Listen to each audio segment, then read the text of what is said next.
انتہائی قابل احترام حجاج کرام، اگر آپ اپنے حج میں اپنے اخلاص کو مینٹین رکھنا چاہتے ہیں اور آپ چاہتے ہیں کہ ہمارے اخلاص میں کوئی فرق نہ آئے اور اس میں ریاکاری کا اور اس میں لوگوں کو دکھانے سنانے کا کوئی بھی شبہ اور شائبہ نہ ہو، تو پھر آپ کو کیا کرنا چاہیے؟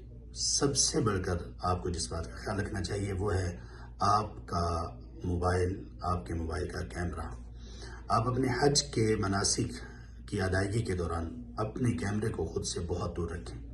طواف کرتے ہوئے مینا میں، مزدلفہ میں، عرفہ میں، احرام کی حالت میں کبھی بھی کوئی تصویر نہ بنائیں، کسی جگہ پر پوسٹ نہ کریں، کسی فیس بک پیج پر، اپنے سٹیٹس پر کہیں نہ لگائیں۔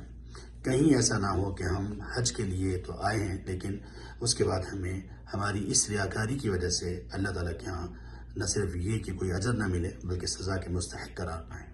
تو اپنے موبائل کے فتنے سے اور کیمرے کے فتنے سے اپنے آپ کو اور اپنے حج کو بچا دیجیے۔ بارک اللہ فیکم۔